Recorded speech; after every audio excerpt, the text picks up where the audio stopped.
ನಮಸ್ಕಾರ. ಜಿ ಕನ್ನಡ ವಾಹಿನಿಯ ಸಮಸ್ತ ವೀಕ್ಷಕರಿಗೂ ನಿಮ್ಮೆಲ್ಲರ ಅಚ್ಚುಮೆಚ್ಚಿನ ಮಹರ್ಷಿವಾಣಿ ಕಾರ್ಯಕ್ರಮಕ್ಕೆ ಆತ್ಮೀಯವಾದಂತಹ ಸುಸ್ವಾಗತ. ಸ್ಪೆಷಲ್ ಪಾರ್ಟ್ನರ್ಸ್ ಅಮೃತ ಬೆಂದು ಮತ್ತು ಎಬಿ ಪ್ರಾಪರ್ಟೀಸ್. ವೀಕ್ಷಕರೇ, ಇದು ಶನಿವಾರದ ವಿಶೇಷ ಮಹರ್ಷಿವಾಣಿ ಕಾರ್ಯಕ್ರಮ.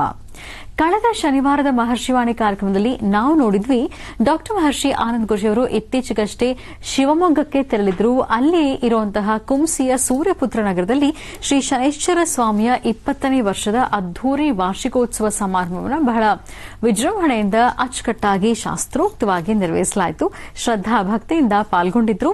ಇದೇ ಸಂದರ್ಭದಲ್ಲಿ ಡಾಕ್ಟರ್ ಮಹರ್ಷಿ ಆನಂದ್ ಗುರೂಜಿಯವರು ವೇದಿಕೆಗೆ ಆಗಮಿಸಿ ಅನೇಕ ಅರ್ಥಪೂರ್ಣ ಮಾಹಿತಿಗಳನ್ನ ವಿಚಾರಗಳನ್ನ ತಿಳಿಸಿಕೊಡ್ತಾ ಇದ್ರು. ಕಾರ್ಯಕ್ರಮ ಹೇಗಿತ್ತು ಅಂತ ನಾವು ನೋಡ್ತಾ ಇದ್ವಿ ಕಳೆದ ಶನಿವಾರದ ಕಾರ್ಯಕ್ರಮದಲ್ಲಿ. ಇವತ್ತು ಕೂಡ ಅದನ್ನ ಮುಂದುವರಿಸಲಿದ್ದೇವೆ. ಇವತ್ತಿನ ಮಹರ್ಷಿವಾಣಿ ಕಾರ್ಯಕ್ರಮದಲ್ಲಿ ನಾವು ನೋಡುವಂಥದ್ದು ವೇದಿಕೆಗೆ ಆಗಮಿಸಿ ಡಾಕ್ಟರ್ ಮಹರ್ಷಿ ಆನಂದ್ ಗುರೂಜಿಯವರು ಶ್ರೀ ಶನೈಶ್ಚರ ಸ್ವಾಮಿಯ ಮಹಿಮೆಯ ಬಗ್ಗೆ, ಪವಾಡಗಳ ಬಗ್ಗೆ ತಿಳಿಸಿಕೊಟ್ಟಿದ್ದಾರೆ. ಏನ್ ತಿಳಿಸಿಕೊಟ್ಟಿದ್ದಾರೆ ನೋಡ್ಕೊಂಡು ಬರೋಣ.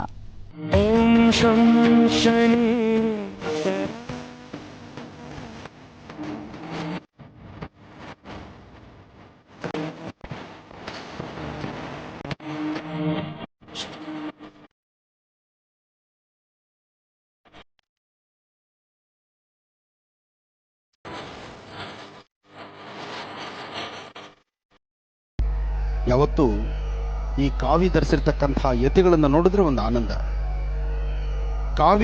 ಕಾವಿ ಕಂಡುಡೆ ಕೈ ಮುಗಿ ಅಂತ ಶಾಸ್ತ್ರದಲ್ಲಿ ಹೇಳ್ತಾರೆ. ಕಾವಿ ಧರಿಸಕ್ಕೂ ಮುನ್ನ ಅವರು ನಮ್ಮಂಗೆ ಇರ್ತಾರೆ. ಕಾವಿ ಧರಿಸಿದ ನಂತರ ಸಂಪೂರ್ಣವಾಗಿ ಅವ್ರನ್ನವರು ಅರ್ಪಣೆ ಮಾಡಿಕೊಂಡಿರ್ತಾರೆ. ಭಗವಂತನ ಪ್ರಾರ್ಥನೆ ಸಲ್ಲಿಸ್ತಾರೆ. ನಿತ್ಯ ಕಾಯಕದಲ್ಲಿ ಶ್ರದ್ಧೆಯಿಂದ ಭಕ್ತಿಯಿಂದ ಸಂಪೂರ್ಣವಾಗಿ ಭಗವತ್ ಸೇವೆಯಲ್ಲಿ ನಿರತರಾಗಿರ್ತಾರೆ. ಜನಸೇವೆಯೇ ಜನಾರ್ದನನ ಸೇವೆ ಅಂತ ಹೇಳಿ ನಿಮ್ಮಗಳ ಹೃದಯದಲ್ಲಿ ಯಾವುದೂ ಕಿಂಚಿತ್ತು ಲೋಪಬಾರದಂತ ರೀತಿ ಅವರಲ್ಲಿರ್ತಕ್ಕಂಥ ಜ್ಞಾನಚಕ್ಷುವಿನಿಂದ ನಿಮ್ಮನ್ನ ಉದ್ಧಾರ ಮಾಡಲಿಕ್ಕಾಗಿ, ನಿಮ್ಮ ನೋವಿಗೆ ಒಂದು ಸರಿಯಾದಂಥ ಮಾರ್ಗದರ್ಶನ ಕೊಡ್ಲಿಕ್ಕಾಗಿ ಇಂತಹ ಕಾವಿದಾರಿಗಳು ಇವತ್ತು ಭೂಮಿಗೆ ಅವತರಿಸಿದ್ದಾರೆ ಅಂದ್ರೆ ಅದು ತಪ್ಪಾಗುವುದಿಲ್ಲ. ಆದರೆ ಎಲ್ಲಾ ಕಾವಿದಾರಿಗಳಲ್ಲೂ ಈ ಒಂದು ಗುಣ ಇರುತ್ತೆ ಅಂತನೂ ಅಲ್ಲ. ಅವರ ಆ ಸೌಮ್ಯತೆ, ಅವರ ಮುಖದ ಮಂದಹಾಸ, ಅವರ ನಗು, ಜೊತೆಗೆ ಅವರ ನಗು ಆ ಕಣ್ಗಳಲ್ಲೇ ಅವರ ಒಂದು ಪರಿಹಾರವನ್ನು ಸೂಚನೆ ಮಾಡುವ ಶಕ್ತಿ, ಅವರು ಆ ಸಿದ್ಧಿಗಳನ್ನು ಪಡೆದು ಬಂದಿದ್ರೆ ಮಾತ್ರ. ಬಹುಶಃ ಅಂತಹ ತೇಜೋಮಯವಾಗಿರ್ತಕ್ಕಂಥ ಶ್ರೀಗಳು ನನ್ನ ಪಕ್ಕದಲ್ಲಿದ್ದಾರೆ ಅಂದ್ರೆ ಇದು ನನ್ನ ಸೌಭಾಗ್ಯ, ನನಗೆ ಸಂತೋಷ. ಈಗ ಇಷ್ಟಕ್ಕೆ ಮುಂಚೆ ಹೇಳಿದ್ರು, ನಾನು ಬೆಳಿಗ್ಗೆ ನನ್ನ ನಿತ್ಯ ಕರ್ಮಾನುಷ್ಠಾನ ಮಾಡಿ ನನ್ನ ಗದ್ದಿಗೆ ಅನುಷ್ಠಾನ, ನನ್ನ ಏನಿದೆ ಜವಾಬ್ದಾರಿ, ಆ ಜವಾಬ್ದಾರಿ ಮಾಡುವಾಗ ಏನು ಪ್ರಸಾದನೋ ಅದಾದ ನಂತರ ನಿಮ್ ತರ ಪೌಷ್ಟಿಕ ನಾವು ತಗೊಳ್ಳಲ್ಲ ಮಧ್ಯ ಮಧ್ಯ ಅಂದ್ರು.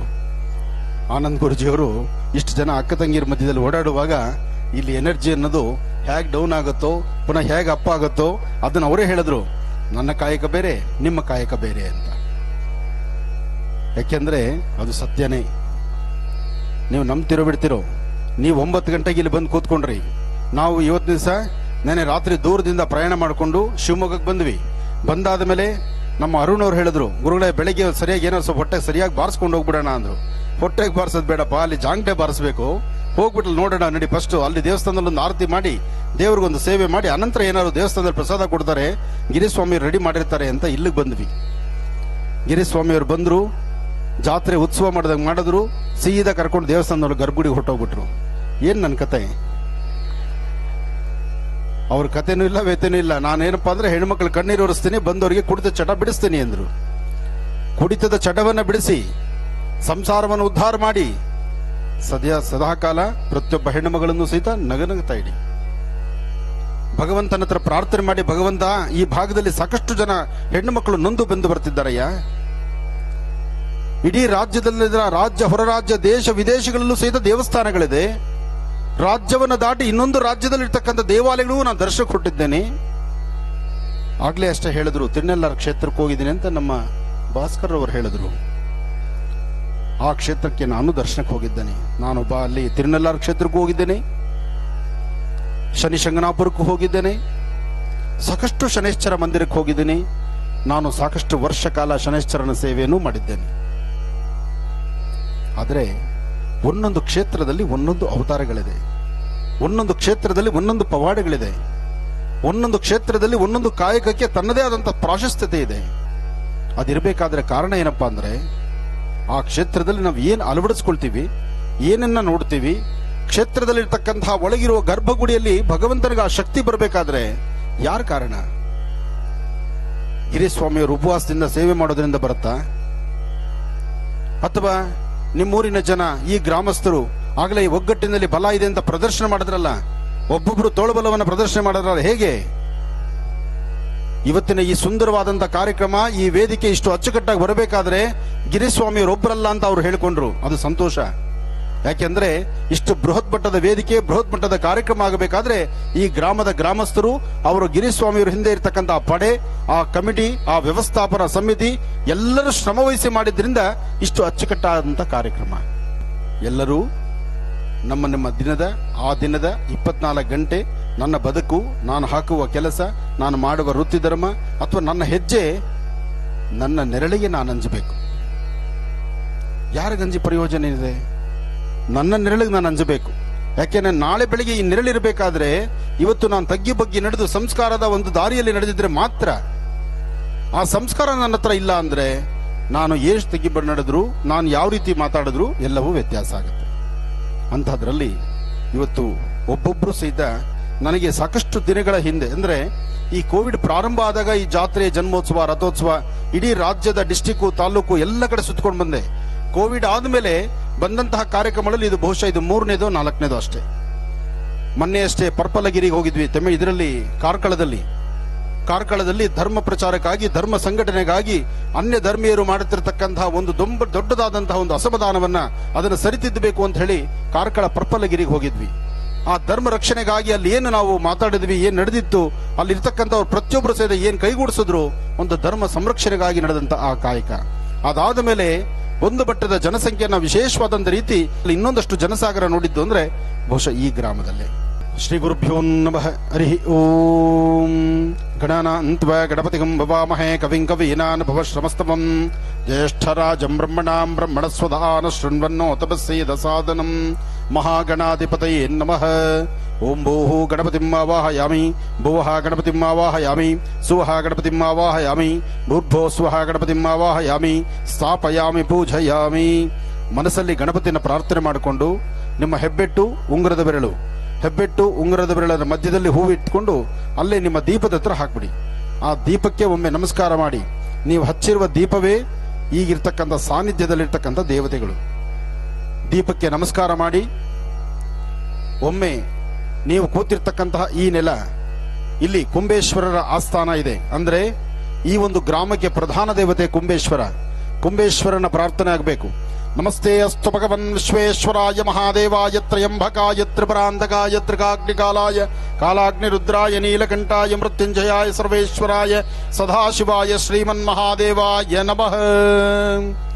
ಓಂ ಅಘೋರೇಭ್ಯೋ ದಘೋರೇಭ್ಯೋ ಘೋರಘೋರತರೇಭ್ಯಃ ಸರ್ವೇಭ್ಯಃ ಸರ್ವಸರ್ವೇಭ್ಯಃ ನಮಸ್ತೆ ಅಸ್ತು ರುದ್ರರೂಪೇಭ್ಯಃ ತತ್ಪುರುಷಾಯ ವಿದ್ಮಹೇ ಮಹಾದೇವಾಯ ಧೀಮಹಿ ತನ್ನೋ ರುದ್ರ ಪ್ರಚೋದಯಾತು.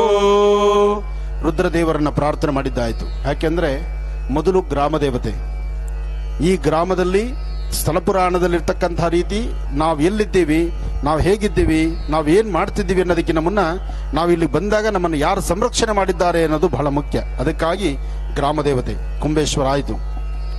ಈಗ ಗ್ರಹಗಳಿಗೆ ಅಧಿಪತಿಯಾಗಿ ಗ್ರಹಗಳಲ್ಲಿ ಒಂದು ಉನ್ನತ ಸ್ಥಿತಿಯಲ್ಲಿದ್ದು ಸತ್ಯ, ನ್ಯಾಯ, ನೀತಿ ಜೊತೆಗೆ ವ್ಯಕ್ತಿ ತಾನು ಹೇಗಿದ್ರೂ ಸಹಿತ ತನ್ನ ಜೀವನದಲ್ಲಿ ಏನಾರು ಒಂದು ಸಾಧನೆ ಮಾಡಬೇಕಾದ್ರೆ, ನಿಮ್ಮ ಜೀವನದಲ್ಲಿ ನಿಮಗೆ ಅರ್ಥಪೂರ್ಣವಾದಂತಹ ಬದುಕು ನಿಮಗೆ ಗೊತ್ತಾಗಬೇಕಾದ್ರೆ ಪ್ರತಿಯೊಬ್ಬರ ಜಾತಕಕ್ಕೂ ಶನಿ ಪ್ರವೇಶ ಆಗಲೇಬೇಕು. ನೀಲಾಂಜನ ಸಮಾಭಾಸಂ ರವಿಪುತ್ರಂ ವಿಮಾಗ್ರಜಂ ಛಾಯಾ ಮಾರ್ತಾಂಡ ಸಂಭೂತಂ ತನ್ನಮಾಮಿ ಶನೇಶ್ವರಂ. ಶನಿಂ ನೀಲವರ್ಣಂ ನೀಲಮಾಲ್ಯಾಂಬರಧರಂ ನೀಲಗಂಧಾನುಲೇಪನಂ ನೀಲಾಶ್ವಾ ನೀಲಶ್ಚತ್ರಧ್ವಜರತಾಕಾರ ಶೋಭಿತಂ ದಿವ್ಯಂ ಮೇರಂ ಪ್ರದಕ್ಷಿಣಿಂ ಗುರುವಾಣಾಂ ಗ್ರಹಮಂಡಲೇಂ ಪ್ರವೇಶಂ ಸಾಂಗಂ ಸಾಯುಧಂ ಸವಾಹನಂ ಸರಾಶ್ರಂ ಸಪತ್ನಿ ಪರಿವಾರ ಸಮೇತಂ ಸರ್ವ ಅಲಂಕಾರ ಭೂಷಿತಂ ಅತಿದೇವತಾ ಪ್ರತ್ಯರ್ದೇವತಾ ಸಹಿತಂ ಸೂರ್ಯಗ್ರಹಸ್ಯ ಪಶ್ಚಿಮ ದಿಗ್ಭಾಗೆ ತಿಲದಾನ್ಯಶೋಪರಿ ಭಗವಂತಂ ಶನೇಶ್ಚರಂ ಇದಮಾವಾಹಯಾಮಿ ಸ್ಥಾಪಯಾಮಿ ಪೂಜಯಾಮಿ. ಅಂದ್ರೆ ನಮ್ಮ ಜಾತಕಚಾರ ಪ್ರಕಾರ ನಮ್ಮ ಪ್ರಾರಬ್ಧ ಕರ್ಮಗಳು, ನಮ್ಮ ಬ್ಯಾಂಕಲ್ಲಿರ್ತಕ್ಕಂಥ ನಮ್ಮ ಬ್ಯಾಂಕ್ ಅಕೌಂಟಿನ ನಾವು ಸೈನ್ ಹಾಕಿದ್ರೆ ಯಾರೂ ಕೊಡೋದಿಲ್ಲ. ಹಾಗೆ ನಮ್ಮ ಕರ್ಮ ಫಲವನ್ನ ನಾವೇ ಅನುಭವಿಸ್ಬೇಕು. ಆಗ್ಲೇ ಬಹುಶಃ ಈ ಸಂಸ್ಥೆಯಲ್ಲಿರ್ತಕ್ಕಂಥವ್ರು ಒಬ್ರು ಹೇಳಿದ್ರು, ಶನೇಶ್ವರನ ದೇವಸ್ಥಾನದ ಬಗ್ಗೆ, ಈ ಒಂದು ಕ್ಷೇತ್ರದ ಬಗ್ಗೆ, ಕ್ಷೇತ್ರದ ಪರಿಚಯವನ್ನ ಮಾಡ್ತಾ ಹೇಳಿದ್ರು.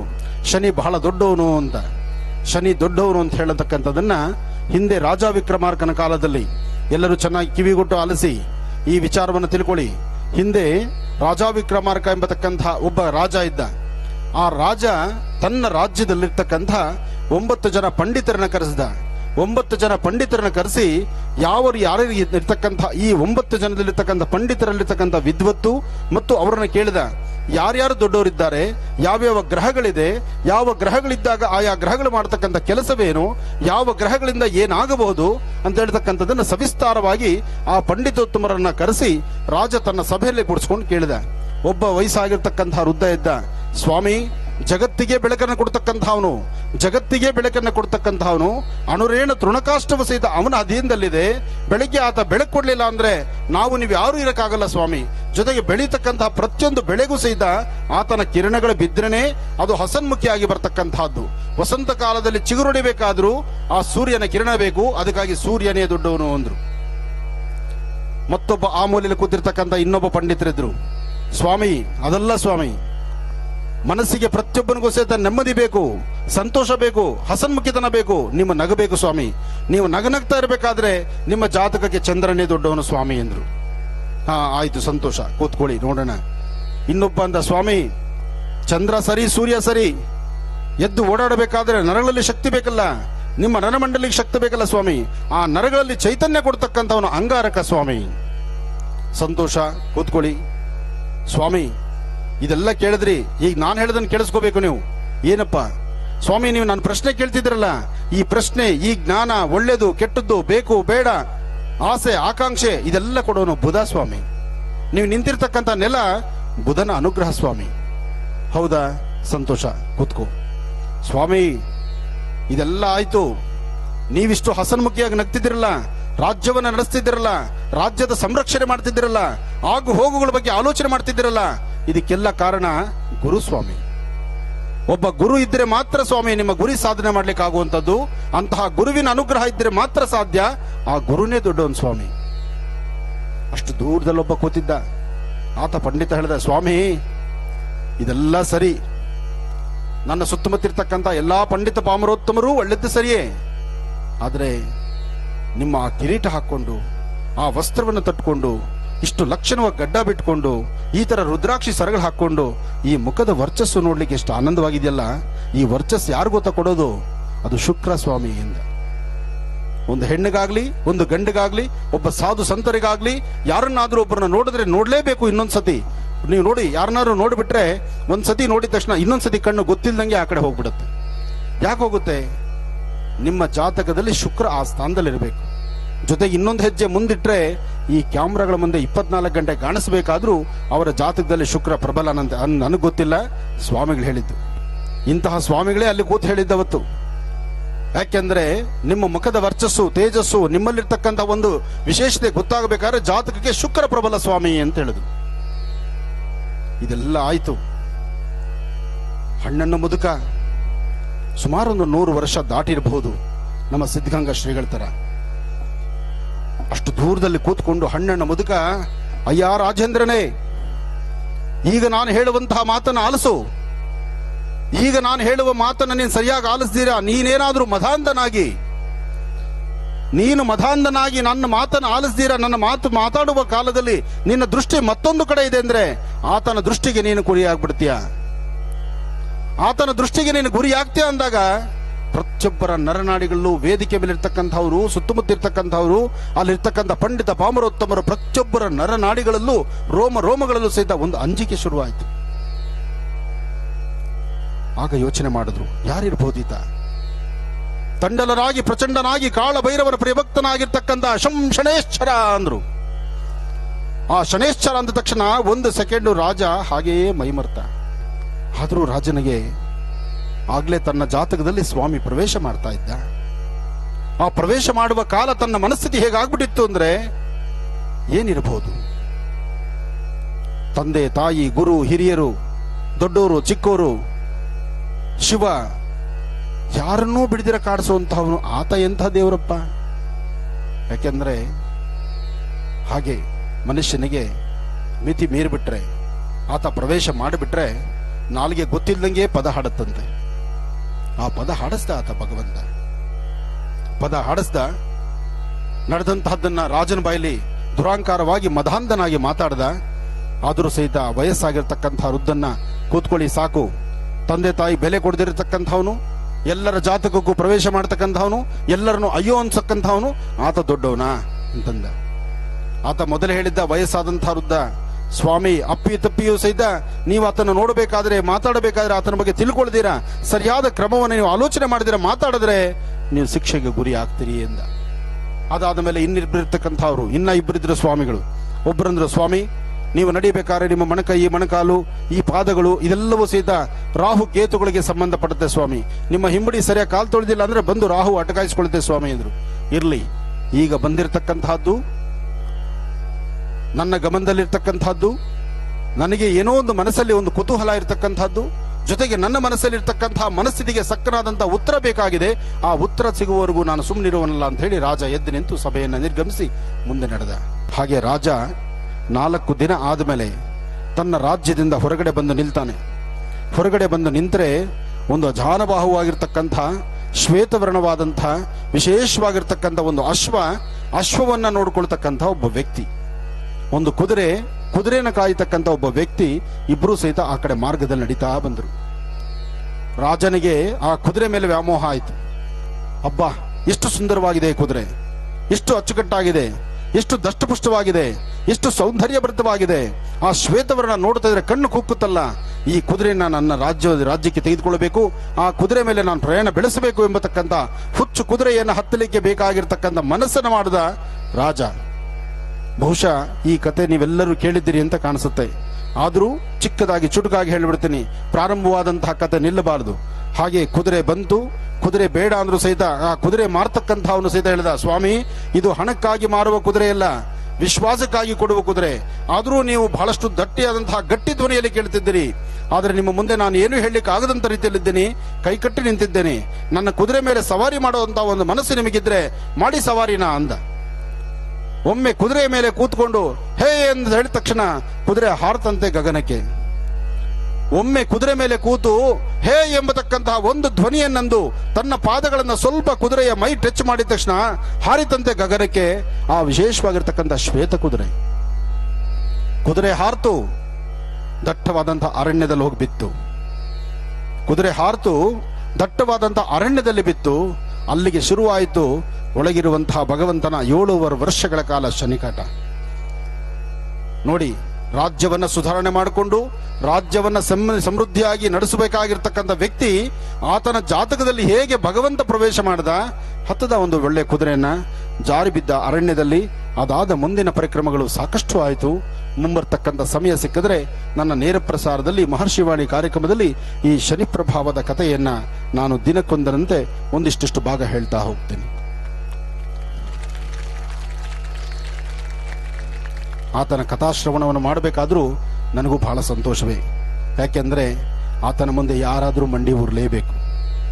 ಒಮ್ಮೆ ಕಾಯಕವನ್ನು ಒಪ್ಪಿಸಿರ್ತಕ್ಕಂತಹ ಶಿವ, ಹರಿಹರ ಬ್ರಹ್ಮಾದಿಗಳು, ಹೀಗೆ ಶಿವ ಕೈಲಾಸದಲ್ಲಿ ನೆಮ್ಮದಿಯಾಗಿ ತನ್ನ ಸಪರಿವಾರ ಸಮೇತ ಕೂತಿದ್ದ.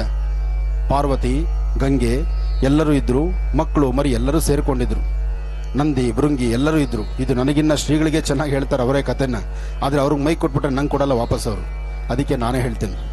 ಹೀಗೆ ಕೈಲಾಸದಲ್ಲಿ ಕೂತಿದ್ರು. ಸ್ವಾಮಿ ಸಾಂಬ ಸದಾಶಿವನ ಜಾತಕಕ್ಕೂ ಸಹಿತ ಶನೇಶ್ಚರ ಬಂದು ನೋಡ್ಬೇಕಾಗಿತ್ತು. ಕೈಲಾಸಕ್ಕೆ ಬಂದ. ದ್ವಾರಪಾಲಕರು ತಡೆದ್ರು. ಏನಪ್ಪಾ ಅಂದು. ಇಲ್ಲ ಸ್ವಾಮಿ ನೋಡ್ಬೇಕು ನಾನು. ಯಾಕೆಂದ್ರೆ ಜವಾಬ್ದಾರಿ ಕೊಟ್ಟಿದ್ದ ಆತನೇ ಅಲ್ವಾ. ಶಿವ ಕೊಟ್ಟ ಜವಾಬ್ದಾರಿ ಶನೇಶ್ಚರ ನಡೆಸ್ತಾ ಇರ್ತಕ್ಕಂಥದ್ದು. ನಾದ್ರೂ ಭಗವಂತನ ಹತ್ರ ಪ್ರಾರ್ಥನೆ ಮಾಡಬೇಕು, ನಾನು ಶಿವನ್ನ ನೋಡಬೇಕು, ಅರ್ಜೆಂಟಾಗಿ ನೋಡಬೇಕು. ಸಮಯ ಮೀರೋಗ್ಬಿಡುತ್ತೆ. ಆ ಮುಹೂರ್ತ ಮೀರ್ಬಿಟ್ರೆ ನಾನೇನು ಮಾಡೋಕ್ಕಾಗಲ್ಲ. ಏನಾದ್ರೂ ಅಷ್ಟರೊಳಗೆ ಭಗವಂತ ನನಗೇನಾದ್ರು ಒಂದು ಮರುಪದೇಶ ಕೊಡ್ತಾರೇನೋ. ಆ ಉಪದೇಶ ತೊಳಕ್ಕೆ ಬಂದ. ಕೈಲಾಸದಲ್ಲಿ ನಿಂತ. ಕೈಲಾಸಕ್ಕೆ ಬಂದ ತಕ್ಷಣ ಶಿವನ ಗೊತ್ತಾಯ್ತು, ಓಹೋ ಶನಿ ನಾನು ಜವಾಬ್ದಾರಿ ಕೊಟ್ಟೆ, ನನ್ನ ಜಾತಕಕ್ಕೆ ಪ್ರವೇಶ ಮಾಡಕ್ ಬಂದಿದ್ದಾನೆ ಅಂತ ಏನ್ ಮಾಡ್ದ, ಪಟ್ಟಂತ ಹೋಗ್ಬಿಟ್ಟು ಭೂ ಕೈಲಾಸದಲ್ಲಿ ಸೇರ್ಕೊಂಡ್ಬಿಟ್ಟ. ಇತ್ತ ಪಾರ್ವತಿಯನ್ ಬಿಟ್ಟ, ಪರಿವಾರನ್ ಬಿಟ್ಟ, ಹೋಗಿ ಭೂಮಿಯಲ್ಲಿ ಸೇರ್ಕೊಂಡ. ಭೂಮಿಯಲ್ಲಿ ಸೇರ್ಕೊಂಡು ಏನ್ ಮಾಡ್ದ, ತನ್ನ 7 ವರ್ಷ ಏನಿದೆ ಸಂಪೂರ್ಣವಾಗಿ ಭೂಮಿಯಲ್ಲಿ ತಪಸ್ಸು ಕೂತ್ಕೊಂಡ್ಬಿಟ್ಟ. ಆ 7 ವರ್ಷ ಆಯ್ತು, ಈತನು ಬಾಗ್ಲಲ್ಲೇ ಕಾದ್ಕೊಂಡಿದ್ದ. ನೀನ್ ಬರ್ತೀಯ, ಯಾವಾಗ ಬರ್ತೀಯ ಬಾಪ, ನಾನೇನು ಮಾಡೋಕ್ಕಲ್ಲ, ನಾನೇನೋ ಕ್ಷಮೆ, ನಾನು ಸ್ವಲ್ಪ ನಿನ್ನಿಂದಲೇ ಪರ್ಮಿಷನ್ ತಗೊಳ್ಳೋಣ ಅಂತ ಬಂದೆ, ನಾನು ಒಳಗೂ ಕರೀಲಿಲ್ಲ ನೀನು, ನಾನು ಬಾಗ್ಲಲ್ಲಿ ಕೂತ್ಕೊಂಡಿದ್ದೀನಿ, ನಿಮ್ಮ ಮನೆ ಬಾಗ್ಲಲ್ಲೇ ಕೂತಿರ್ತೀನಿ ಬಾ ಅಂತ ಹೇಳಿ ಭಗವಂತ ಅಲ್ಲೇ ಕೂತ. 7 ವರ್ಷ ಆಗೋಯ್ತು. ನಮಗೆ ನಿಮಗೆ 7 ವರ್ಷ ಅಂದ್ರೆ ಬಹಳ ಕಷ್ಟ. ಭಗವಂತನ ದೃಷ್ಟಿಯಲ್ಲಿ 7 ವರ್ಷ ಆ 7 ವಿಗಳಿಗೆಗಳು ಅಂತ ನಾವು ಹೇಳ್ತೀವಿ. ಆ ಸನ್ನಿವೇಶಕ್ಕೆ ಅದು ಮುಗಿತಾ ಬಂತು. ಅದಾದ ನಂತರ ಸ್ವಾಮಿ ಭೂ ಕೈಲಾಸದಿಂದ ಮೇಲಕ್ಕೆ ಬಂದ, ಭೂಮಿಯಿಂದ ಭೂಗರ್ಭದಿಂದ ಮೇಲಕ್ಕೆ ಬಂದ. ಅಯ್ಯ ಏನೇ ಶನಿ, ಬಾಗ್ಲಲ್ಲೇ ಕುತ್ಕೊಂಡ್ಬಿಟ್ಟಿದ್ಯಾ ನೀನು ಅಂತಂದ. ಸ್ವಾಮಿ, ನಾನು ನಿನ್ನ ನೋಡೋಣ ಅಂತ ಬಂದೆ, ನೀನು ಭೂಗರ್ಭತನಾಗ್ಬಿಟ್ಟೆ, ಯಾಕೆ ಸ್ವಾಮಿ ಹೀಗೆ ಮಾಡಿದೆ ಅಂದ. ನಾನೇ ರಾಜ, ನಾನೇ ನೀನು ಕೆಲಸ ಕೊಟ್ಟಿದ್ದು, ನಿನ್ನಿಂದ ನನಗೇನು ತೊಂದರೆ ಆಗಿಲ್ಲ ಅಂದ. ಹೌದು ಸ್ವಾಮಿ, ನನ್ನಿಂದ ನಿಂಗೇನು ತೊಂದರೆ ಆಗಿಲ್ಲ, ಆದರೆ ನಾನು ಬಂದು ನಾನು ನೋಡೋದಕ್ಕೆ ಮುಂಚಿತವಾಗಿ ಭೂಮಿಯಲ್ಲಿ ಅಡ್ಕೊಂಬಿಟ್ಟೆ ಸ್ವಾಮಿ ನೀನು. ಅದಕ್ಕೋಸ್ಕರ 7 ವರ್ಷ ಕಾಟ ಶಿವನಿಗೂ ಬಿಡೋದಿಲ್ಲ, ಯಾರಿಗೂ ಬಿಡೋದಿಲ್ಲ.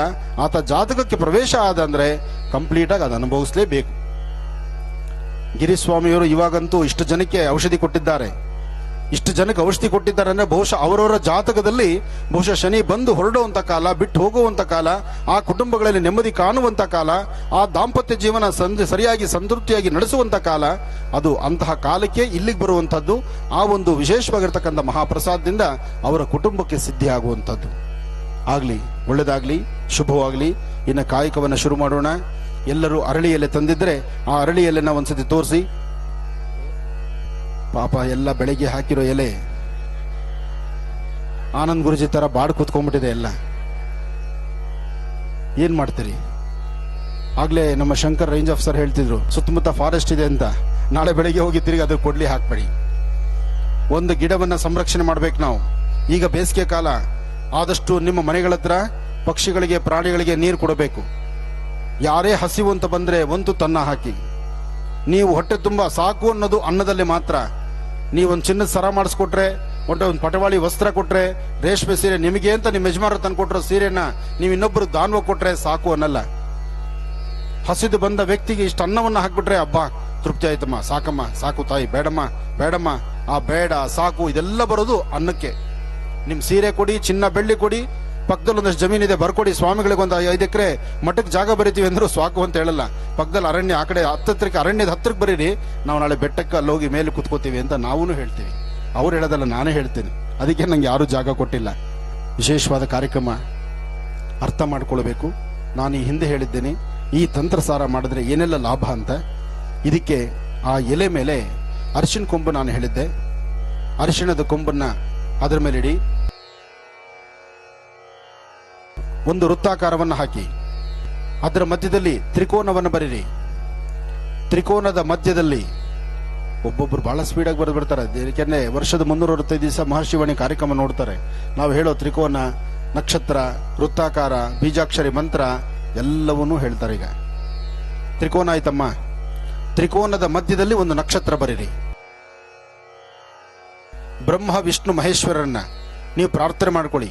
ಬ್ರಹ್ಮ ವಿಷ್ಣು ಮಹೇಶ್ವರರು ಇಲ್ಲಿದ್ದಾರೆ. ಅವರಿಗೆ ಅಕ್ಷತೆ, ಅರಿಶಿನ, ಕುಂಕುಮ ಅದನ್ನ ಆ ಎಲೆ ಮೇಲೆ ಹಾಕಿ. ಮೂಲತೋ ಬ್ರಹ್ಮರೂಪಾಯ ಮಧ್ಯಾಂತೋ ವಿಷ್ಣುರೂಪಿಣಿ ಅಗ್ರದಂ ಶಿವರೂಪಾಯ ವೃಕ್ಷರಾಜಾಯತೇ ನಮಃ. ವೃಕ್ಷರಾಜನ್ನ ಪ್ರಾರ್ಥನೆ ಮಾಡಿ ನಿಮ್ಮ ಉಂಗುರದ ಬೆರಳು ಆ ಅರಿಶಿನ ಕೊಂಬು ಮೇಲೆ ಇಡಬೇಕು. ಅರಿಶಿಣದ ಮೇಲಿಟ್ಟು ಮನಸ್ಸಲ್ಲಿ ಪ್ರಾರ್ಥನೆ ಮಾಡಿ.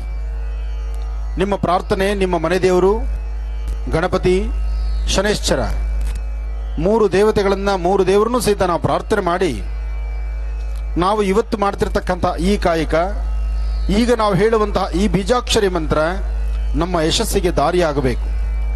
ನೀವು ಬೀಜಾಕ್ಷರಿ ಮಂತ್ರ ನಾನು ಹೇಳಿಕೊಟ್ಟದ್ದನ್ನ ನೀವು 11 ಬಾರಿ ಹೇಳಿಕೊಂಡಿದ್ದ ನಂತರ ಈ ಅರಿಶಿನ ಕೊಂಬಿನಿಂದ ಗಂಧವನ್ನು ತೆಗಿಬೇಕು. ನೀವು ಉತ್ತರಾಭಿಮುಖವಾಗಿ ಕೂತು ಅರಿಶಿನ ಕೊಂಬನ್ನ ಗಂಧ ತೆಗಿಬೇಕು. ಇದೇ ಎಲೆ ಮೇಲೆ, ಇದು ಒಣಗಿದ್ರೂ ಪರವಾಗಿಲ್ಲ, ಇದೇ ಎಲೆ ಮೇಲೆ ಅರಿಶಿಣವನ್ನ, ಆ ಅರಿಶಿಣದ ಗಂಧವನ್ನ ಎಲೆ ಮೇಲೆ ಲೇಪನ ಮಾಡಬೇಕು, ಹಚ್ಚಬೇಕು. ಹಚ್ಚಿದಾದ ನಂತರ ಒಂದು ಗರಿಕೆಯ ಕಡ್ಡಿ, ಗರಿಕೆ ಹುಲ್ಲು, ಆ ಗರಿಕೆ ಹುಲ್ಲಿನ ಕಡ್ಡಿನೇ ಬೇಕು ಇದಕ್ಕೆ. ಯಾಕೆಂದ್ರೆ ಗರಿಕೆ ಅದು ಭೂಮಿಯಿಂದ ಬರುವಾಗ ಅಮೃತ ಬಿಂದು ಅದರ ಮೇಲೆ ಇದ್ದಿದ್ರಿಂದ ಅದಕ್ಕೆ ಸಾವಿಲ್ಲ, ಅದಕ್ಕೆ ಆ ಶಕ್ತಿ ಇದೆ. ಅದಕ್ಕೋಸ್ಕರ ಆ ಗರಿಕೆಯ ಕಡ್ಡಿಯಿಂದ ಆ ಎಲೆ ಮೇಲೆ ಇರ್ತಕ್ಕಂಥ ಗಂಧವನ್ನ, ಆ ಗಂಧದ ಏನಿದೆ ಅದರ ಮೇಲೆ ಒಂದು ತ್ರಿಕೋನವನ್ನ ಮತ್ತೆ ಬರಿಬೇಕು. ನೀವು ತ್ರಿಕೋನ ಬರೆದು ತ್ರಿಕೋನದ ಮಧ್ಯದಲ್ಲಿ ಐಂ ಅಂತ ಬರಿಬೇಕು. ಬರೆದು ಅದರ ಮೇಲೆ ಒಂದು ಚಿಟಿಗೆ ಹೆಸರು ಕಾಳು ಹಾಕ್ಬೇಕು. ಒಂದು ಚಿಟಿಕೆಯಷ್ಟು ಹೆಸರು ಕಾಳು, ಒಂದು ಚಿಟಿಕೆಯಷ್ಟು ಗೋಧಿ, ಒಂದು ಚಿಟಿಕೆಯಷ್ಟು ಕಡಲೆಬೇಳೆ, ಈ 3 ಧಾನ್ಯಗಳನ್ನು ಅದರ ಮೇಲೆ ಹಾಕಬೇಕು. ಈ ತಂತ್ರ ಇದಕ್ಕೆ ಯಾವುದೇ ತಿಥಿ, ವಾರ, ನಕ್ಷತ್ರ, ಯೋಗ, ಕರ್ಣ ಏನೂ ಇಲ್ಲ. ನೀವು ಯಾವಾಗ ಬೇಕಾದ್ರೂ ಮಾಡಬಹುದು. ನಿಮಗೊಂದು ಆತ್ಮರಕ್ಷಣೆ, ನಿಮಗೊಂದು ರಕ್ಷಣೆ ಕೊಡಲಿಕ್ಕೆ, ವಾಸ್ತು ರಕ್ಷಣೆ ಕೊಡಲಿಕ್ಕೆ, ಇದು ಶೀಘ್ರ ಫಲ ಕೊಡಲಿಕ್ಕೆ. ಈಗ ನಾನು ಹೇಳುವ ಮಂತ್ರ ಶ್ರದ್ಧೆಯಿಂದ, ಭಕ್ತಿಯಿಂದ ಅದನ್ನು 11 ಬಾರಿ ಹೇಳ್ಕೊಳ್ಳಿ. ನಾನು ಹೇಳುವ ಮಂತ್ರವನ್ನೇ ರೆಕಾರ್ಡ್ ಮಾಡ್ಕೊಳ್ಳಿ. ಪುನಃ ನೀವು ಮನೆಗೆ ಹೋಗಿ, ಅಥವಾ ರೆಕಾರ್ಡ್ ಮಾಡ್ತಾ ಇದ್ದಾರೆ, ಸಾಕಷ್ಟು ಜನದ ಮೊಬೈಲಲ್ಲಿ ರೆಕಾರ್ಡ್ ಆಗ್ತಾ ಇದೆ, ಅದನ್ನು ಮತ್ತೊಬ್ಬರಿಂದ ಕೇಳಿ ಪಡೀರಿ, ಅದನ್ನು ವಾಟ್ಸಪ್ ಮುಖಾಂತರ ತರಿಸ್ಕೊಳ್ಳಿ. ಅಥವಾ ಮುಂದೊಂದು ದಿವಸ ಅತಿ ಶೀಘ್ರದಲ್ಲೇ ನಮ್ಮ ಈ ಮಹರ್ಷಿವಾಣಿ ಕಾರ್ಯಕ್ರಮದಲ್ಲಿ ಇದೇ ಕಾರ್ಯಕ್ರಮನ ನಾವು ಆದಷ್ಟು ಬೇಗ ಟೆಲಿಕಾಸ್ಟ್ ಮಾಡ್ತೀವಿ. ಆ ಸಮಯದಲ್ಲೂ ನೀವು ಅರ್ಥ ಮಾಡ್ಕೊಳ್ಬಹುದು. ಈಗ ಮಂತ್ರ ಭಾಗ. ನಿಮ್ಮ ಉಂಗುರದ ಬೆರಳು ಅರಿಶಿನ ಕೊಂಬೆಲಿರಬೇಕು. 11 ಬಾರಿ ಈ ಮಂತ್ರವನ್ನು ಹೇಳ್ಕೋಬೇಕು. ಓಂ ಶ್ರೀಂ ಐಂ ಐಂ ಗ್ಲೋಂ ಗ್ಲೋಂ. ಇದನ್ನ 11 ಬಾರಿ ಹೇಳ್ಕೋಬೇಕು. ಓಂ ಓಂ ಶ್ರೀಂ ಶ್ರೀಂ ಐಂ ಐಂ ಗ್ಲೋಂ ಗ್ಲೋಂ. ಓಂ ಓಂ ಶ್ರೀಂ ಶ್ರೀಂ ಐಂ ಐಂ ಗ್ಲೋಂ ಗ್ಲೋಂ. ಓಂ ಓಂ ಶ್ರೀಂ ಶ್ರೀಂ ಐಂ ಐಂ ಗ್ಲೋಂ. ಗ್ಲೋಂ. ನಾನು ಇದನ್ನ ಬರೆದು ಕೊಡ್ತೀನಿ. ಅದನ್ನ ಸ್ವಾಮಿಗಳು ಬರೆದು ಒಂದು ಚೀಟಿ ಮಾಡಿ ನಿಮ್ಗಳಿಗೂ ಕೊಡ್ತಾರೆ. ಆ ಕೊಟ್ಟಂತದನ್ನ ಜೋಪಾನವಾಗಿ ಇಟ್ಕೊಳ್ಳಿ. ಈ ಬೀಜಾಕ್ಷರಿ ಮಂತ್ರವನ್ನ 11 ಬಾರಿ ಹೇಳ್ಕೊಳ್ಳಿ. ಈಗ ಮತ್ತೊಂದ್ಸತಿ ಹೇಳ್ಕೊಳ್ಳಿ. ಓಂ ಶ್ರೀಂ ಐಂ ಐಂ ಗ್ಲೋಂ ಗ್ಲೋಂ. ಈ ಬೀಜಾಕ್ಷರಿ ಮಂತ್ರವನ್ನ ಶ್ರದ್ಧೆಯಿಂದ, ಭಕ್ತಿಯಿಂದ ತಾವು ಅನುಷ್ಠಾನವನ್ನು ಮಾಡಬೇಕು. ಹಾಗೆ ಈ ಒಂದು ಅರಿಶಿನ ಕೊಂಬು ತಾವೇನೇ ಅನುಷ್ಠಾನ ಮಾಡಿದ್ದೀರಿ, ಇದು ನಿಮಗೆ ಪ್ರಶ್ನೆಗಳಿಗೆ ಉತ್ತರ ಕೊಡ್ತಕ್ಕಂಥದ್ದು. ಇದನ್ನು ಪರೀಕ್ಷೆ ಮಾಡಿ ನೋಡಿ. ಒಂದು ಬಟ್ಲಲ್ಲಿ ಅಕ್ಕಿ ತಗೊಳ್ಳಿ. ಒಂದು ಬಟ್ಲಲ್ಲಿ ಅಕ್ಕಿ ತಗೊಂಡು ಅಕ್ಕಿಯಲ್ಲಿ ಈ ಅರಿಶಿನ ಕೊಂಬನ್ನ ಒಳಗಿಟ್ಟುಬಿಡಿ. ಕಂಪ್ಲೀಟ್ ಅಕ್ಕಿ ಮುಚ್ಚಿಡಿ. ಅದಕ್ಕೆ 2 ಧೂಪ, 1 ಹನಿ ಜೇನುತುಪ್ಪ, ಧೂಪ 1 ಹನಿ ಜೇನುತುಪ್ಪ ನೈವೇದ್ಯ ಕೊಟ್ಟು, ಯಾವಾಗ ನೀವು ಇದರ ಪ್ರಶ್ನೆ ತಗೊಳ್ಬೇಕು ಅನ್ಸುತ್ತೆ, ನಿಮ್ಮ ಲಾಭ ನಷ್ಟ ಏನು, ನಿಮ್ಮ ಕೆಲಸ ಕಾರ್ಯ ಆಗುತ್ತೋ ಇಲ್ವೋ, ಇವತ್ತು ನಾನು ಇಂಥ ಕೆಲಸಕ್ಕೆ ಹೋಗಬೇಕು, ಇದು ಹೋದ್ರೆ ಕೆಲಸ ಆಗುತ್ತೋ ಇಲ್ವೋ, ಅದರ ಪ್ರಶ್ನೆ ನೀವು ಮನೇಲಿ ತಗೋಬಹುದು. ಅಲ್ಲಿ ಹೋಗಿ ಬಂದು ಪ್ರಶ್ನೆ ಕೆಲಸ ಆಯ್ತಲ್ಲ ಅಂತ ನಿಮ್ಗೆ ಅಲ್ಲೇ ರಿಸಲ್ಟ್ಸ್ ಗೊತ್ತಾಗುತ್ತೆ. ಅಂತಹ ಫಲವನ್ನು ಸಿದ್ಧಿಪಡಿಸ್ಕೊಳ್ಬಹುದು. ಹೇಗೆ? ಒಂದು ಬಟ್ಲಲ್ಲಿ, ಒಂದು ತಟ್ಟೆನಲ್ಲಿ ಫಸ್ಟ್ ಅರಿಶಿನ ಕೊಂಬಿಡಿ, ಅದರ ಮೇಲೆ ಅಕ್ಕಿನ ಹಾಕಿ, ಧೂಪ ಹಾಕಿ, ಇದೇ ಬೀಜಾಕ್ಷರಿ ಮಂತ್ರವನ್ನ 54 ಬಾರಿ ಹೇಳ್ಕೊಳ್ಳಿ. 1 ಹನಿ ಜೇನುತುಪ್ಪನ್ನ ಅಂಗೈಯಲ್ಲಿ ಹಾಕೊಳ್ಳಿ. 54 ಬಾರಿ ಆ ಅನುಷ್ಠಾನ ಆದ ನಂತರ ಜೇನುತುಪ್ಪ ಪ್ರಸಾದ ರೂಪದಲ್ಲಿ ಸ್ವೀಕರಿಸಿ, ಅದೇ ಉತ್ತರಾಭಿಮುಖವಾಗಿ ಕೂತ್ಕೊಂಡು 1 ಚಿಟಿಕೆಯಷ್ಟು ಅಕ್ಕಿ ಕಾಳನ್ನ ಕೈಗೆ ತಗೊಳ್ಳಿ. ಅದರಲ್ಲಿ ಸಮ ಪ್ರಮಾಣ ಬಂದ್ರೆ ನೀವು ಹೋಗೋ ಕೆಲಸ ಆಗುತ್ತೆ. ಅದರಲ್ಲಿ ಬೆಸ ಸಂಖ್ಯೆ ಬಂದ್ರೆ ಖಂಡಿತ ನೀವು 3 ಪಲ್ಟಿ ಹೊಡೆದ್ರು ನಿಮ್ಗೆ ಆ ಕೆಲಸ ಆಗಲ್ಲ. ಇದು ಪರೀಕ್ಷೆ ಮಾಡಿ ನೋಡಿ. ಇದು ಅನುಭವ ಸಿದ್ಧಿ ಯಂತ್ರ. ಈ ಯಂತ್ರದಿಂದ ಸಾಕಷ್ಟು ಜನ ಅನುಭವದಲ್ಲಿ ಅವ್ರ ಕೆಲಸಗಳನ್ನು ಸಿದ್ಧಿಪಡಿಸಿಕೊಂಡಿದ್ದಾರೆ. ಹಾಗೆ ಈ ಒಂದು ಕುಂಸಿ ನಗರದಲ್ಲಿ ಇವತ್ತು ಶನೈಶ್ಚರರ ಸಾನ್ನಿಧ್ಯದಲ್ಲಿ ಇವತ್ತು ಹೇಳಿರ್ತಕ್ಕಂಥ ಈ ತಂತ್ರಸಾರ ನಿಮ್ಮಗಳ ಜೀವನದಲ್ಲಿ ಯಶಸ್ಸನ್ನು ತಂದುಕೊಡ್ಲಿ.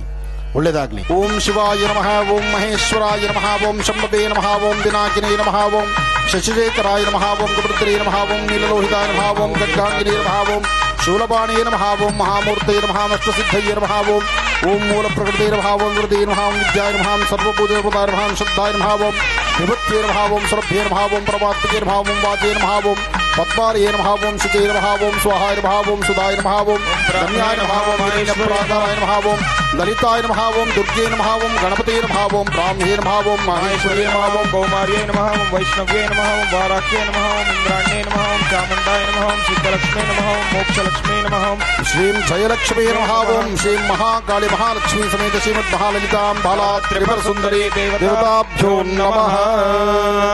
ಈಗ ಅಲ್ಲಿ ಆರತಿ ಇದ್ರೆ ಅಥವಾ ಆ ಒಂದು ದೀಪ ಇದೆಯಲ್ಲ, ಆ ದೀಪನ ಮುಟ್ಬಿಡಿ. ದೀಪನ ಸುಮ್ಮನೆ ಮುಟ್ಟಬೇಕು, ಬಿಸಿ ಮುಟ್ಕೋಬೇಡಿ, ಸುಮ್ಮನೆ ದೀಪನ ಮುಟ್ಟಿ ಸಾಕು. ದೀಪ ಮುಟ್ಟಿದ್ರೆ ಆಯ್ತು, ದೇವ್ರಿಗೆ ಆರತಿ ಆಯ್ತಲ್ಲಿ. ಈಗ ಶನೈಶ್ಚರನಿಗಾಗಿ ತಂದಿರತಕ್ಕಂತಹ ಎಳ್ಳು ಬತ್ತಿಗಳನ್ನು ಹಚ್ಚಿ. ಎಳ್ಳು ಬತ್ತಿ ಹಚ್ಕೋಬೇಕಾದ್ರೆ ಬಹಳ ಜೋಪಾನ. 9 ಬತ್ತಿಯನ್ನು ಹಚ್ಕೊಳ್ಳಿ. ಎತ್ಕೊಳ್ಳಿ ಮೇಲೆ ತಟ್ಟೆನ, ಶಿರದ ಮೇಲಿರಬೇಕು. ಭಕ್ತಿಯಿಂದ ಪ್ರಾರ್ಥನೆ ಮಾಡಬೇಕು. ಓಂ ನೀಲಾಂಜನ ಸಮಾಭಾಸಂ ರವಿಭದ್ರಂ ನಮಾಮಿ ಛಾಯಾಮಾತಾಂಡ ಸಂಭೂತಂ ತಸ್ಮಾಮಿ ಶನೈಶ್ಚರಂ. ಓಂ ಶನ್ನೋ ದೇವಿ ರವಿಷ್ಠಯಾಮೋ ಭವಂತುಮೀತಯೇ ಶಯ್ಯೋ ರವಿಷ್ಠವಂತುನಃ ಶನೈಶ್ಚರಾಯ ನಮಃ. ಆರತಿ ಮಾಡಿ ಸಾಧ್ಯವಾದ್ರೆ ನಿಧಾನಕ್ಕೆ ಹಾಗೆ ಮೇಲೆದ್ದು ದೇವಸ್ಥಾನಕ್ಕೆ ಒಂದು ಪ್ರದಕ್ಷಿಣೆ ಬಂದು ದೇವಸ್ಥಾನದ ಮುಂಭಾಗದಲ್ಲಿ ಧ್ವಜಸ್ತಂಭದ ಹತ್ರ ಅಥವಾ ಎಳ್ಳುಬತ್ತಿ ಎಲ್ಲಿ ಹಚ್ಚಬೇಕು ಅಂತ ಈ ದೇವಸ್ಥಾನದಲ್ಲಿ ಒಂದು ಹೇಳಿರ್ತಾರೆ, ಆ ಸ್ಥಳದಲ್ಲೇ ಅದನ್ನ ಇಡಿ.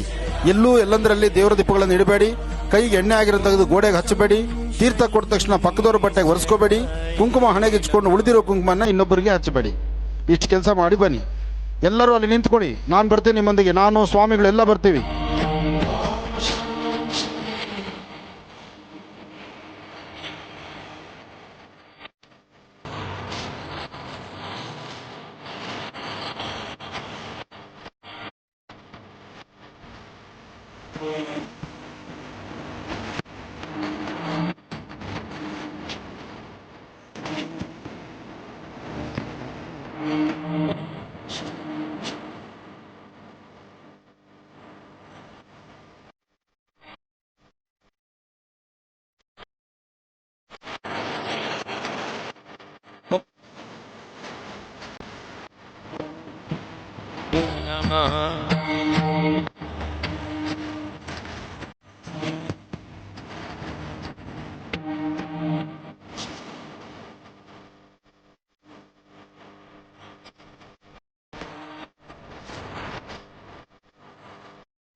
ಶಿವಮೊಗ್ಗ ಜಿಲ್ಲೆಯ ಕುಂಸಿಯ ಪವಿತ್ರ ತಾಣವಾದಂಥ ಸೂರ್ಯನಗರದಲ್ಲಿ ಹಮ್ಮಿಕೊಂಡಂಥ ಶನೀಶ್ವರ ಸ್ವಾಮಿಯ ಜಾತ್ರಾ ಮಹೋತ್ಸವದ ಅಂಗವಾಗಿ ಧರ್ಮಸಭೆಯಲ್ಲಿ ಈಗಾಗಲೇ ಈ ನಾಡಿನ ಜನತೆಯನ್ನು ಕುರಿತು ಅತ್ಯಂತ ಅದ್ಭುತವಾದಂಥ ವಿಚಾರಗಳನ್ನು ಮಂಡಿಸಿ ಸರ್ವರಿಗೂ ಕೂಡ ಒಳಿತನ್ನೇ ಬಯಸಿದಂಥ ಆತ್ಮೀಯರಾದಂಥ ಪೂಜ್ಯ ಆನಂದ್ ಗುರೂಜಿಯವರಲ್ಲಿ ಹಾಗೂ ಹಾರ್ನಳ್ಳಿಯ ಶಿವಯೋಗಿ ಸ್ವಾಮಿಯವರಲ್ಲಿ ವಂದನೆಯನ್ನು ಅರ್ಪಿಸಿ, ಗಿರಿಸ್ವಾಮಿಯವರು ಮಾಡಿದಂಥ ಕೆಲಸ ಅತ್ಯಂತ ಅದ್ಭುತವಾದದ್ದು. ಈಗಾಗಲೇ ನೀವೆಲ್ಲರೂ ಮನದಾಳದಿಂದ ನಿಮ್ಮ ಗುರೂಜಿಯವರು ಹೇಳಿದಂಥ ವಿಚಾರಗಳನ್ನು ತಿಳ್ಕೊಂಡು ನಿಮ್ಮ ಬದುಕನ್ನು ಪವಿತ್ರಗೊಳಿಸ್ಕೊಳ್ರಿ. ಈ ಬದುಕು ಜಂಜಡದಿಂದ ಕೂಡಿದೆ. ಆ ಜಂಜಡವನ್ನು ಮರೆಯುವುದಕ್ಕಾಗಿಯೇ ಇಂಥ ಶಕ್ತಿ ಕೇಂದ್ರಗಳಿದ್ದಾವೆ. ಈಗಾಗಲೇ ನವಗ್ರಹಗಳ ಬಗ್ಗೆ, ಆ ಅಶ್ವತ್ಥ ದಳದ ಬಗ್ಗೆ ಅನೇಕ ವಿಚಾರಗಳನ್ನು ಗುರೂಜಿಯವರು ತಿಳಿಸಿದ್ದಾರೆ. ಕಾಡಬೇಡ ಕಾಡಬೇಡ, ಕಾಡಿ ಕಂಗೆಡಿಸಿ ಕೈ ಬಿಡಬೇಡ, ಏರಬೇಡ ಬೆನ್ನೇರಬೇಡ, ಕಷ್ಟ ಸಂಕಷ್ಟದಲ್ಲಿ ದೂಡಬೇಡ.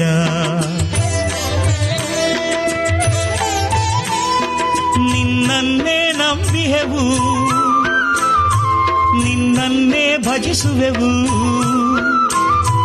ನಿನ್ನನ್ನೇ ನಂಬಿಹೆವು, ನಿನ್ನನ್ನೇ ಭಜಿಸುವೆವು. ಶನಿ ಮಹಾರಾಜ ನಿಜ ಘನ ತೇಜ. ವಾಣೀಶ ಗಿರಿಜೇಶ ಲಕ್ಷ್ಮೀಶರೆಲ್ಲ, ವಾಣೀಶ ಗಿರಿಜೇಶ ಲಕ್ಷ್ಮೀಶರೆಲ್ಲ, ನಿನ್ನ ಮಹಿಮೆಯನ್ನು ಹಾಡಿ ಹರಸಿಹರೆಲ್ಲ. ಕಾಡಬೇಡ ಕಾಡಬೇಡ, ಕಾಡಿ ಕಂಗೆಡಿಸಿ ಕೈ ಬಿಡಬೇಡ, ಏರಬೇಡ ಬೆನ್ನೇರಬೇಡ, ಕಷ್ಟ ಸಂಕಷ್ಟದಲ್ಲಿ ದೂಡಬೇಡ.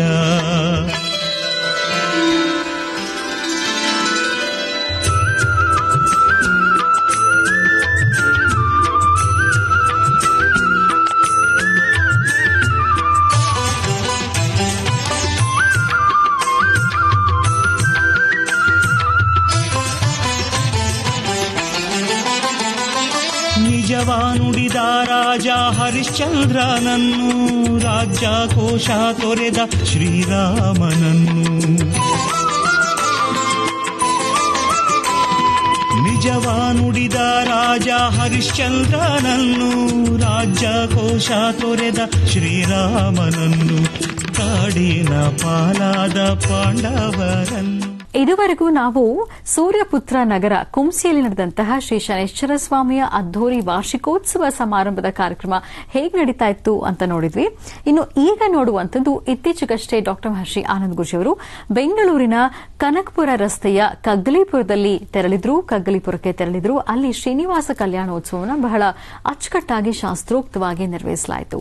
ಶ್ರದ್ಧಾ ಭಕ್ತಿಯಿಂದ ಎಲ್ಲರೂ ಪಾಲ್ಗೊಂಡಿದ್ರು. ಶ್ರೀನಿವಾಸ ಕಲ್ಯಾಣೋತ್ಸವ ಹೇಗೆ ನಡೀತು ನೋಡ್ಕೊಂಡು ಬರೋಣ.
कल्याणाद्भुतगात्राय कामिधार्थप्रदायिनीं श्रीमद्वेङ्कटनाथायां श्रीनिवासाय मङ्गलम् निरञ्जनाय विद्महे निराभासाय धीमहि तन्नो ಶ್ರೀನಿವಾಸ ಪ್ರಚೋದಯಾತ್.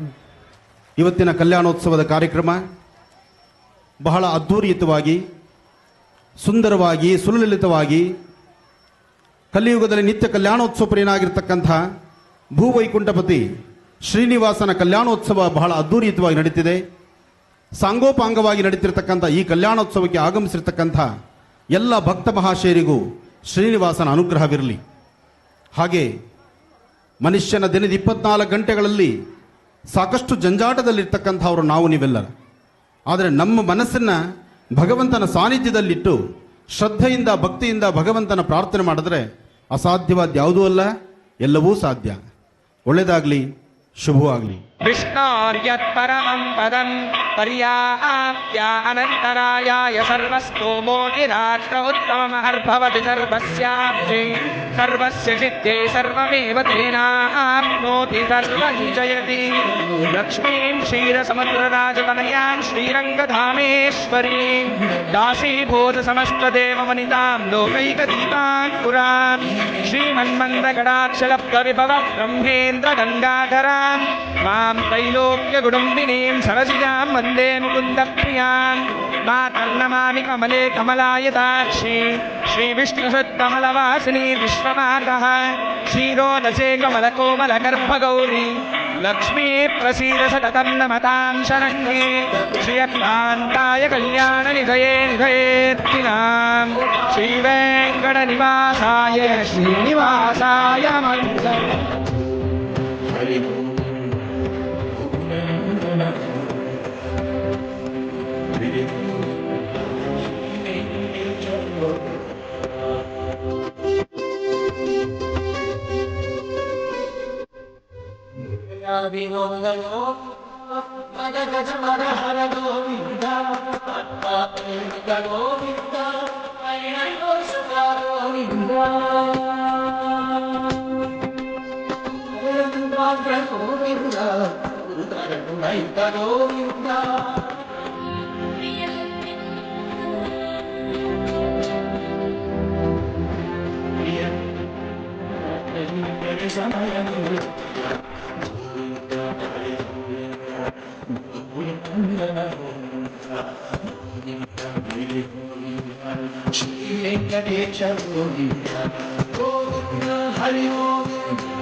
ದೊಡ್ಡವರು ಹಿರಿಯರು ಎಲ್ಲರೂ ಸೇರಿ ನೋಡುವಂಥ ಕಾರ್ಯಕ್ರಮ ಗುರೂಜಿಯವರದು, ಮಹರ್ಷಿ ಆನಂದ ಗುರೂಜಿಯವರು ಅವರ ಕಾರ್ಯಕ್ರಮ. ಅವರು ಹೇಳುವ ಎಲ್ಲ ವಿಷಯಗಳು ಚಿಕ್ಕವರಿಗೂ ದೊಡ್ಡವರಿಗೂ ಎಲ್ಲ ಯೂತ್ಸ್ಗಳಿಗೂ ಉಪಯೋಗ ಆಗುವಂಥದ್ದು, ಎಲ್ಲರ ಮನೆ ಕಷ್ಟಗಳಿಗೂ ಎಲ್ಲರಿಗೂ ಒಳ್ಳೆಯದಾಗುವಂಥದ್ದು. ಅವರು ನಮ್ಮ ಗ್ರಾಮ ಕಗ್ಲಿಪುರಕ್ಕೆ ಬಂದಿದ್ದು ತುಂಬಾ ಖುಷಿ ಆಗ್ತಿದೆ. ವೀಕ್ಷಕರೇ, ಪ್ರತಿ ದಿನದ ನೇರ ಪ್ರಸಾರ ಕಾರ್ಯಕ್ರಮದಲ್ಲಿ ನಮ್ಮ ಮಹರ್ಷಿವಾಣಿ ಕಾರ್ಯಕ್ರಮಕ್ಕೆ ಸಾಕಷ್ಟು ಕರೆಗಳು ಬರ್ತಾನೆ ಇರುತ್ತೆ. ಪ್ರತಿಯೊಬ್ಬರಿಗೂ ಡಾಕ್ಟರ್ ಮಹರ್ಷಿ ಆನಂದ ಗುರೂಜಿ ಅವರು ಅವರ ಪ್ರಶ್ನೆಗೆ ಸರಿಯಾದ ಉತ್ತರವನ್ನ, ಅವರ ಸಮಸ್ಯೆಗೆ ಸರಿಯಾದಂತಹ ಸೂಕ್ತ ಪರಿಹಾರವನ್ನ ತಿಳಿಸಿಕೊಡ್ತಾ ಬಂದಿದ್ದಾರೆ. ಸಾರ್ವತ್ರಿಕವಾಗಿ ಹೀಗೆ ಎಲ್ಲರಿಗೂ ಅನ್ವಯವಾಗುವಂತಹ ಒಂದಿಷ್ಟು ಸಮಸ್ಯೆಗಳಿಗೆ ಪರಿಹಾರವನ್ನು ಕೂಡ ಗುರುಜಿಯವರು ಆಗಾಗ ಸೂಚಿಸ್ತಾ ಇರ್ತಾರೆ. ಅಂತಹದೊಂದು ಕರೆಯನ್ನ ಇವತ್ತಿನ ಕಾರ್ಯಕ್ರಮದಲ್ಲಿ ನಾವು ವೀಕ್ಷಿಸೋಣ. ಪ್ರಾರಂಭ ಮಾಡೋಣ ಸ್ವರ ಜ್ಯೋತಿಷ್ಯ.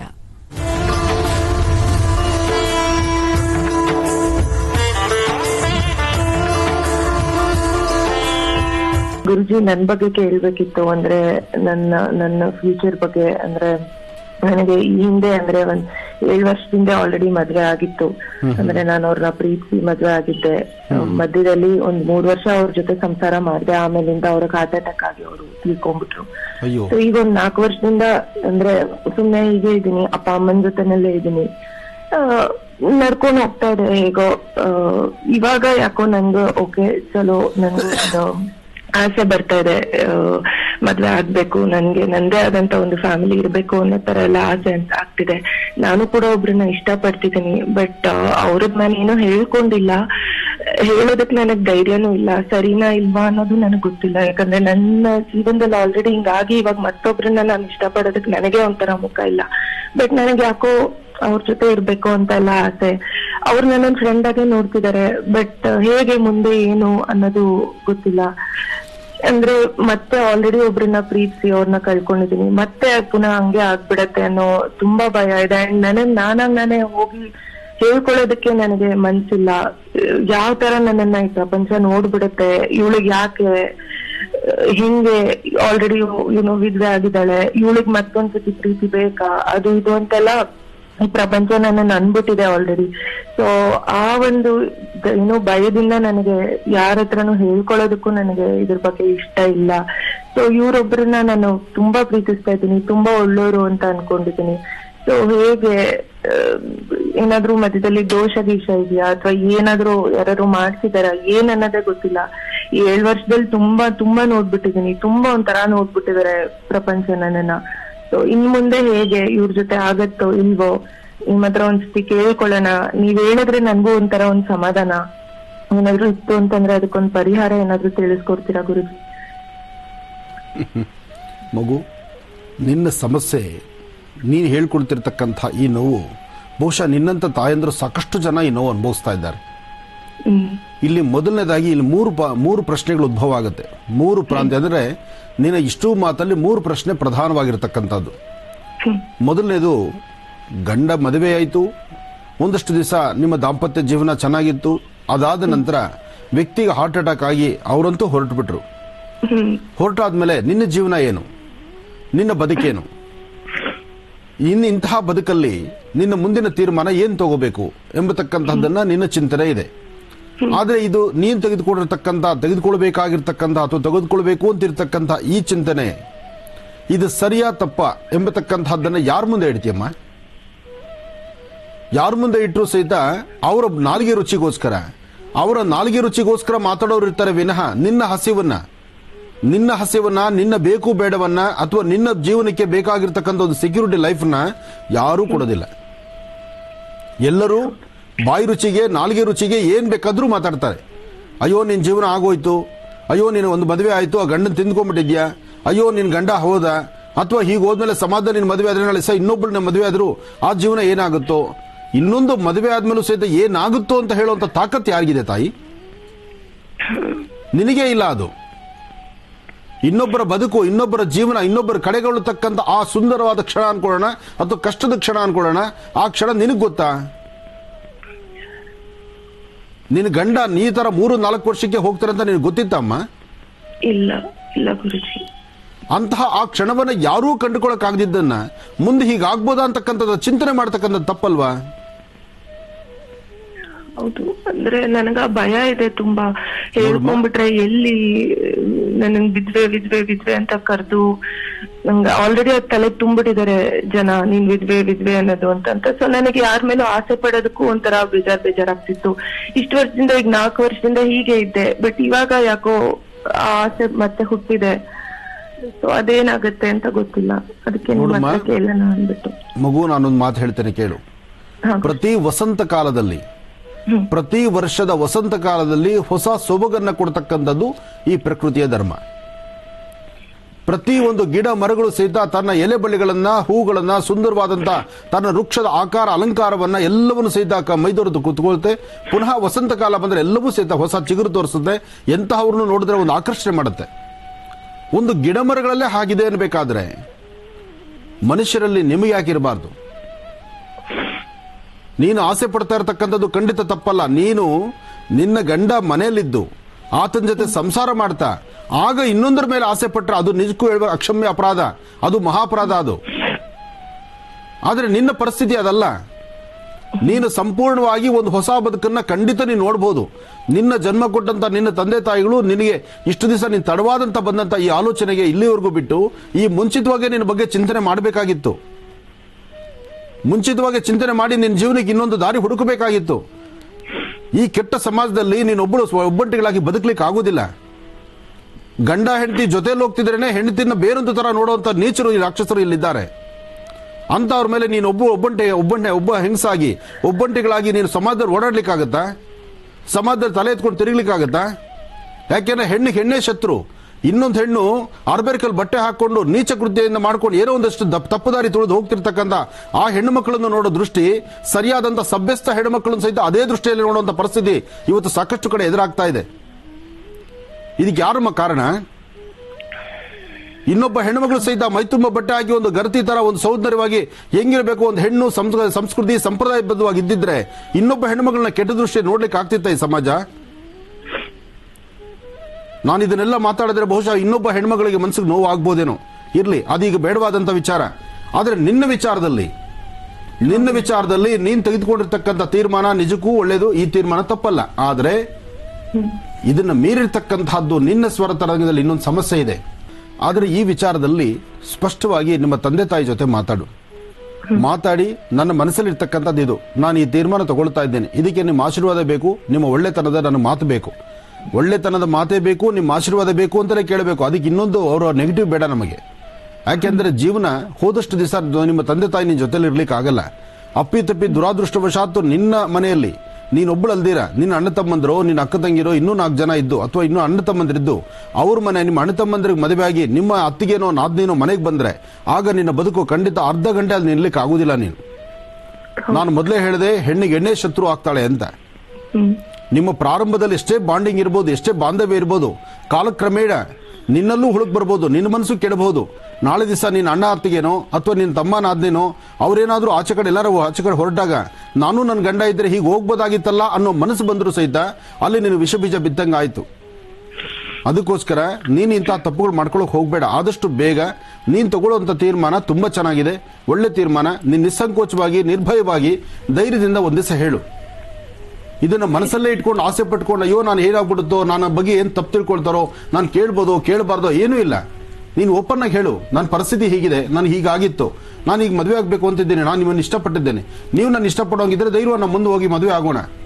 ನೀನು ಓಪನ್ ಆಗಿ ಮಾತಾಡಿದ್ರೆ ಖಂಡಿತ ತಪ್ಪಲ್ಲ. ಮನಸ್ಸಲ್ಲೇ ಇಟ್ಕೊಂಡು ಕೊರಗ್ತಾ ಇನ್ನೇನೋ ಮನಸ್ಸಲ್ಲಿ ತೊಂದರೆ ಆದ್ರೆ ನಾಳೆ ಆ ವ್ಯಕ್ತಿ ಅಕಸ್ಮಾತ್ ಇನ್ನೊಂದು ತೀರ್ಮಾನ ತಗೊಂಡ್ರೆ ಆಗ ನೀನು ಲಾಸ್ ಆಗುತ್ತೆ. ಇದೆಲ್ಲಕ್ಕೂ ಮೀರಿರ್ತಕ್ಕಂತಹದ್ದು ಇನ್ನೊಂದು ವಿಚಾರ ತಾಯಿ. ಇದೇ ವಿಚಾರ, ಇದನ್ನ ನೀನು ಸರಿಪಡಿಸ್ಕೊಂಡ್ರೆ ಮಾತ್ರ ಇದು ಸಾಧ್ಯ. ಇದು ಯಾಕೆ ನೀನು ಸರಿಪಡಿಸ್ಕೊಳಕ್ ಆಗ್ತಿಲ್ಲ? ಮೊದಲನೇದು ಯಾಕೆ ನಿನಗೆ ಈ ತರ ತೊಂದರೆ ಆಯಿತು? ಮೊದಲನೇದಲ್ಲ, ಇದು 2ನೇ ಸಮಸ್ಯೆ ನಿನಗೆ ಈ ತರ ಆಗಿರೋದು. ಈಗ ನಿನ್ನ ಸ್ಪಷ್ಟ ಉತ್ತರ ನನಗೆ ಬೇಕು. ಅದರಿಂದ 2ನೇ ಸತಿ ಸಹಿತ ನೀನು ಮೊದಲೊಂದು ಇಷ್ಟಪಟ್ಟೆ, ನಿನ್ ಕೈ ಜಾರು ಹೋಯ್ತು. 2ನೇ ಸತಿ ಇಷ್ಟಪಟ್ಟೆ, ಇದು 4 ವರ್ಷಕ್ಕೋ 3 ವರ್ಷಕ್ಕೋ ಈ ತರ ಆಯ್ತು. ಹೌದೋ ಇಲ್ವೋ? ಹೌದು ಗುರುಜಿ. ಇದಾದ್ಮೇಲೆ ಈಗ ಆಗ್ತಕ್ಕಂಥದ್ದು ಇದೆಯಲ್ಲ, ಯಾಕೆ ಈ ಸಮಸ್ಯೆ ನಿನಗಾಗ್ತಿದೆ ಅಂದ್ರೆ ನಿನ್ನ ಎದೆಗೂಡು ಮಧ್ಯದಿಂದ ಅಂದ್ರೆ ನಿನ್ನ ಎಡಭಾಗದ ಚೆಸ್ಟ್ ಎಡಭಾಗ ಎದೆಯಿಂದ ಕಾರ್ನರ್ ಅಲ್ಲಿ ಒಂದು ಹುಟ್ಟು ಮಚ್ಚೆ ಆಧಾರ ಇದೆ. ಹೌದು ಗುರುಜಿ. ಅಲ್ಲಿ ಸಮಸ್ಯೆ ಇದೆ. ಆ ಸಮಸ್ಯೆಯನ್ನು ಬಗೆಹರಿಸಿಕೊಳ್ಳೋದಕ್ಕೋಸ್ಕರ 9 ದಿನ 9 ಮಂಗಳವಾರ ನೀನೆಲ್ಲರೂ ಕಗ್ಲಿ ವೃಕ್ಷಕ್ಕೆ, ಕಗ್ಲಿ ಮರ ಆಗ್ಲಿ, ಸುಬ್ರಹ್ಮಣ್ಯೇಶ್ವರರ ಸಾನ್ನಿಧ್ಯ ಆಗ್ಲಿ, ಒಂದು ಕೆಂಪು ವಸ್ತ್ರ, ಒಂದಿಷ್ಟು ತೊಗರಿ ಬೇಳೆ, ಒಂದಷ್ಟು ಬೆಲ್ಲ, ಇದನ್ನ ಮನೇಲಿ ಪೂಜೆ ಮಾಡಿ ಮಂಗಳವಾರ ದಿವಸ ಸುಬ್ರಹ್ಮಣ್ಯೇಶ್ವರ ನೀನು ಕೊಟ್ಟು ಬಂದಿದ್ದೆ ಆದ್ರೆ ಅಲ್ಲಿಂದ ಆಚೆಗೆ ಈ ಸಮಸ್ಯೆ ದೂರ ಆಗುತ್ತೆ. ಸಾಧ್ಯವಾದ್ರೆ ಒಂದು ಲಗ್ನ ಶಾಂತಿನೂ ಮಾಡಿಸು. ಒಂದು ಲಗ್ನ ಶಾಂತಿ ಅಂತ ಮಾಡಿಸ್ಕೊಂಡು ತದನಂತರ ಈ ತೀರ್ಮಾನಕ್ಕೆ ಬಂದ್ರೆ ನಿನ್ನ ಜೀವನ ಬಂಗಾರದಂಗಿರ್ತೀಯ, ನೀನ್ ಚೆನ್ನಾಗಿರ್ತೀಯ, ನೀನ್ ಹ್ಯಾಪಿಯಾಗಿರ್ತೀಯ ತಾಯಿ. ಒಳ್ಳೇದಾಗ್ಲಮ್ಮ. ನೋಡಿದ್ರಲ್ಲ ವೀಕ್ಷಕರೇ, ಇವತ್ತಿನ ವಿಶೇಷ ಮಹರ್ಷಿವಾಣಿ ಕಾರ್ಯಕ್ರಮ ತಮ್ಮೆಲ್ಲರಿಗೂ ಇಷ್ಟವಾಯಿತು ಅಂತ ಭಾವಿಸ್ತಾ ಇವತ್ತಿನ ಕಾರ್ಯಕ್ರಮವನ್ನು ಇಲ್ಲಿಗೆ ಮುಕ್ತಾಯ ಮಾಡುವಂತಹ ಸಮಯ ಇದಾಗಿದೆ. ಮತ್ತೆ ನಿಮ್ಮ ಭೇಟಿ ಸೋಮವಾರ ಬೆಳಗ್ಗೆ 8 ಗಂಟೆಗೆ ಇದೆ ಮಹರ್ಷಿವಾಣಿ ಕಾರ್ಯಕ್ರಮದಲ್ಲಿ. ನಮಸ್ಕಾರ.